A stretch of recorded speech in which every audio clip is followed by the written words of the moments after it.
আজকের পডকাস্টটা হচ্ছে যে যারা ধরুন একটা মিড সাইজ অর্গানাইজেশন বা ইন্ডাস্ট্রি চালান পশ্চিমবঙ্গে বা পশ্চিমবঙ্গের বাইরে, তারা একটা খুব ক্রিটিক্যাল জিনিস ফেস করে যে কি করে সেই ইন্ডাস্ট্রিটাকে স্কেল আপ করবে। কারণ একটা লেভেল অব্দি কি হয়, বন্ধু বান্ধব ফ্যামিলির মধ্যে দিয়ে একটা ইন্ডাস্ট্রি চালানো যায়, কিন্তু তারপরে স্কেল আপ করতে গেলে তখন তারা আর স্কেল আপ করতে পারে না। এবার আমাদের অভিজ্ঞতায়, যেহেতু আমরা ছোট মাঝারি বড় বিভিন্ন অর্গানাইজেশন চালিয়ে এসেছি, আমাদের অভিজ্ঞতায় দেখা গেছে যে বিভিন্ন রকম কারণ হতে পারে যে জন্য সেই অর্গানাইজেশনটাকে বা ইন্ডাস্ট্রিটাকে তারা স্কেল আপ করতে পারছে না। তো সেখানে আলাদা আলাদা রকম স্ট্র্যাটেজি নিতে হয়, department wise, revenue wise, finance কিরমভাবে ঢুকছে, কিরমভাবে বেরোচ্ছে, কোথাও কোনো লিকেজ আছে কিনা ইত্যাদি, এবং একটা একটা করে স্টেপ নিয়ে সেই জিনিসগুলোকে রেকটিফাই করে এবং একটা ভিশন চার্ট তৈরি করে কিন্তু সেই অর্গানাইজেশনটাকে কিন্তু মুভ হেড করানো যায়।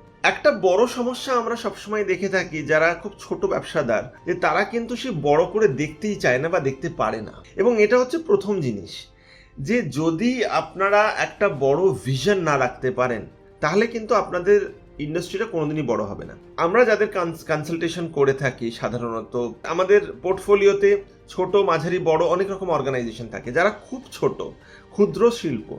তাদের মধ্যে আমরা একটা কন্টিনিউয়াস প্যাটার্ন দেখতে পাই, যে প্যাটার্নটা আমরা কিন্তু দেখি যে তাদের যখন আমরা জিজ্ঞেস করি যে আপনারা কী চান, তারা কিন্তু একটা ছোট্ট একটা কিছু কথা বলে যে তারা এইটা বানাতে চায়, এটা বানিয়ে বিক্রি করতে চায় ফর দ্য রেভিনিউ। নিশ্চয়ই রেভিনিউ দরকার, তারা পয়সা না পেলে কি করে বড় করবে, কিন্তু সেই ভিশনটা যদি না থাকে তাহলে কিন্তু কোনোভাবেই কিন্তু তারা শিল্পপতি হতে পারবে না।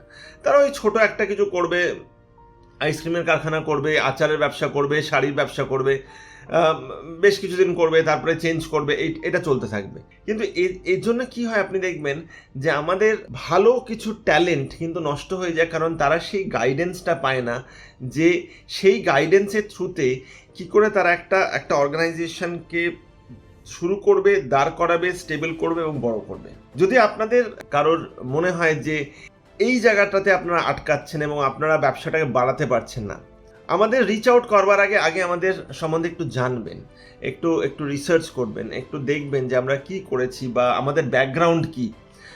কারণ ইউটিউবে তো প্রচুর লোক আসে, কথা বলে, কিন্তু আমরা অলওয়েজ রেকমেন্ড করি আপনারা আগে ব্যাকগ্রাউন্ড ভেরিফিকেশন করবেন। যে যদি আমরা বলে থাকি যে আমরা ইন্ডাস্ট্রিতে আপনাকে সাহায্য করব, আপনার ব্যবসা সাহায্য করব, আরে আমরা কি আদৌ সেই মেটেরিয়াল যে আমরা অন্য অর্গানাইজেশনে কাজ করেছি বা আমরা অন্য অর্গানাইজেশন বড় করেছি, সেটা আগে আপনারা নিজেরা পরীক্ষা করবেন। যদি দেখেন যে আপনারা নিজেরা পরীক্ষা করে আপনারা স্যাটিসফাইড হয়েছেন, তাহলে রিচ আউট টু আস। তারপরে আমরা কথাবার্তা বলবো এবং দেখবো যে হ্যান্ড হোল্ডিং করে কি করে আপনাদের অর্গানাইজেশনকে নেক্সট লেভেলে নিয়ে যাওয়া যেতে পারে। কিন্তু ওই যেটা বললাম যে without validation don't reach out.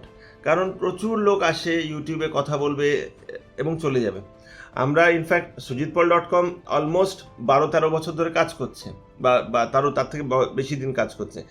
এই বেঙ্গলি চ্যানেলটা খুব নতুন, সেই জন্য আমরা বারবার বলি এবং আপনাদের রেকমেন্ড করি যে everyone can grow if they truly want to grow. যদি আপনি সত্যি বড় হতে চান তাহলে কিন্তু একটা রাস্তা আছে, চেষ্টা করে দেখা যেতে পারে। চেষ্টাই না করলে আর বড় হওয়ার সেই জায়গাটা কোথায়।